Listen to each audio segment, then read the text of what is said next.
Hello everyone, welcome back to the channel Future Force. Please subscribe and like my videos. Today, we are going to go through one of the most striking and significant events of the war between Russia and Ukraine, an event that captured global attention, shocked observers, and shifted perceptions of how modern warfare is being conducted. I am talking about the massive drone strike on Moscow, in which 93 Ukrainian drones targeted the capital of Russia. This wasn't just a small tactical maneuver, it was a statement of intent, a demonstration of capability, and a lesson for the entire world about the future of combat. In this long analysis, I am going to break down everything connected with this strike, starting from how it appeared on the outside, going deeper into the interior mechanisms and planning, exploring the performance of the drones and the operation, understanding the safety measures that shape attack, looking at the unique aspects that make this strike different, considering the cost and price dynamics, and then arriving at a conclusion that ties all of this together into a bigger understanding of 21st century warfare. The first thing that needs to be appreciated is how this strike looked to the outside world. Imagine the city of Moscow, a metropolis of more than 12 million people, and a place that has always been considered impenetrable. Moscow has long been portrayed as the heart of Russian power, fortified by cutting-edge air defense systems, constantly watched over by radar and missile units. Yet on this particular night, that exterior image was shaken. People living in the city began to hear explosions, see flashes of fire in the sky, and witness streaks of light as anti-aircraft systems fired. Videos appeared on social media within minutes, showing trails of drones flying above, showing anti-aircraft missiles arcing across the skyline, and even showing some drones making it through to cause explosions on the ground. This exterior view alone carried an enormous impact. The symbolism of Moscow, the capital of a nuclear superpower, being visibly attacked was a shock that rippled through not only Russia, but the entire world. But while the exterior tells us what was seen, the interior of this event explains why it matters. Planning and coordinating a strike with 93 drones is not something that can happen overnight. It requires logistics, programming, and organization on a scale that most people do not imagine when they think of drones. Each drone had to be prepared with power, navigation systems, and payloads. They had to be launched in a synchronized way so that they reached Moscow in waves, not as a trickle. That wave strategy is key because modern air defenses can shoot down incoming objects, but when they are overwhelmed by large numbers coming from multiple angles, gaps open up. This interior detail reveals Ukraine's improving command structure, its ability to integrate intelligence, satellite information, and timing.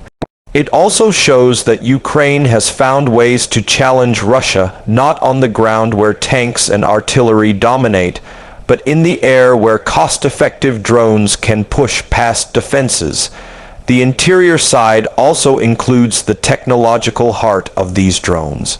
Ukraine has been creative and adaptive. Some of these drones are commercial drones adapted for long-range missions. Others are built specifically for kamikaze missions with extended fuel range, simple GPS navigation, and a payload designed to cause explosions on impact. Inside their systems, you often find simple engines, improvised electronics, and lightweight frames. Yet the simplicity is what makes them powerful. They cost far less than advanced missiles, but can achieve similar psychological and tactical effects. The interior design also includes programming flexibility. Some drones are capable of following preset paths, while others can adjust mid-flight depending on signals or interference. Even with limited technology compared to Russia's billion-dollar arsenals, Ukraine has shown that innovation, adaptation, and determination can produce drones that are both effective and disruptive. Now we must consider the deeper psychological interior effect. Moscow has always been portrayed to its citizens as untouchable. For decades, Russian propaganda has claimed that their capital is safe, shielded by some of the best air defense systems in the world. But on this night, ordinary Muscovites saw drones in their skies. They saw explosions near government areas. They saw their city vulnerable. This has a direct impact on the psychology of the population and indirectly on the stability of the political system. Citizens start questioning how secure they really are. They start wondering whether the government is as strong as it claims. They feel the war, which for many months seemed far away in Ukrainian cities like Kiev or Kharkiv, is suddenly at their own doorstep. That psychological shock is part of the interior layers of this drone strike, and it cannot be underestimated. When we analyze performance, we ask, how effective was this strike? Performance cannot only be measured in terms of how many drones reached their intended target. Performance in modern asymmetric warfare is also about how many defensive resources were used, how much disruption was caused, and how much fear was generated. Russia claimed that most drones were intercepted, but even if a large percentage were destroyed, the fact that some still struck sensitive areas proves the defenses were overwhelmed. Performance is also judged by cost. If Ukraine launched 93 drones and only 20 made it through, those 20 still created explosions and chaos inside the capital. Russia might have fired dozens of expensive interceptors, each costing far more than the drones themselves. In performance terms, Ukraine achieved efficiency because the strike forced Russia to spend millions to counter drones that may have cost only thousands. Performance is not only about physical damage, but also about perception damage. And in that measure, the performance of the strike was high. Safety is an unusual word in the context of attacks, but it is worth analyzing. Ukraine has had to balance the need to strike hard with the need to maintain international support. That means minimizing civilian casualties. In this drone strike, we see a form of safety planning. The targets appeared to be government or military-related sites, not mass civilian centers. The drones were not aimed at hospitals, schools, or residential neighborhoods. This is not accidental. It shows restraint, which is in itself a kind of safety mechanism designed to avoid alienating international allies or being accused of war crimes. Safety is also technical. Drones are often flown low and fast to evade radar, which increases their survival chances and ensures more reach the target. This is a safety feature in their design. Another safety feature is redundancy.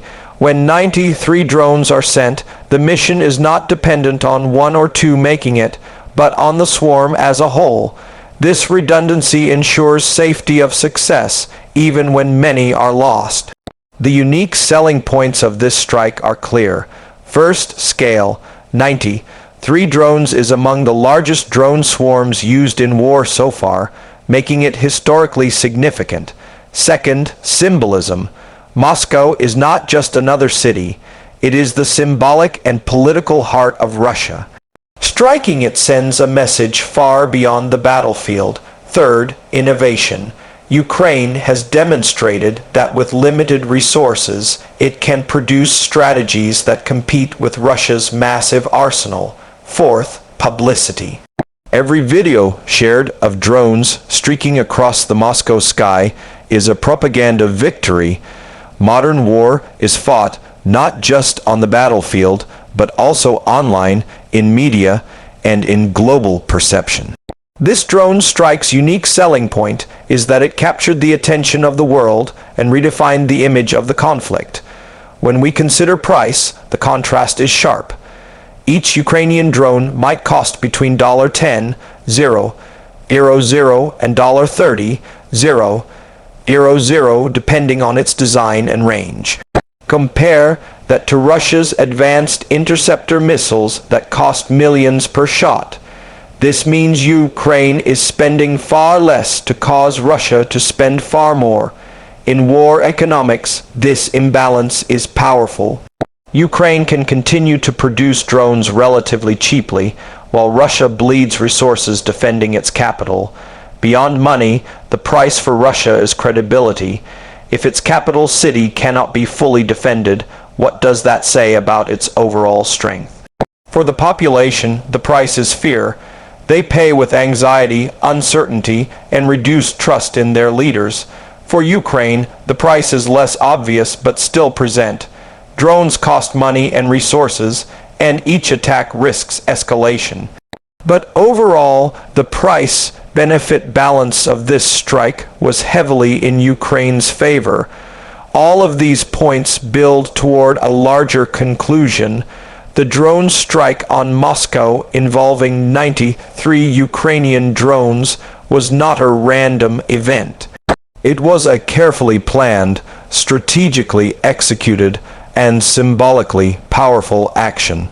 It showed the exterior face of Moscow under attack, the interior workings of Ukrainian planning and innovation, the impressive performance of cost-effective weapons against expensive defenses, the safety, conscious restraint in targeting, the unique selling points that turned this into a global talking point, and the price imbalance that heavily favored Ukraine. Modern warfare has changed.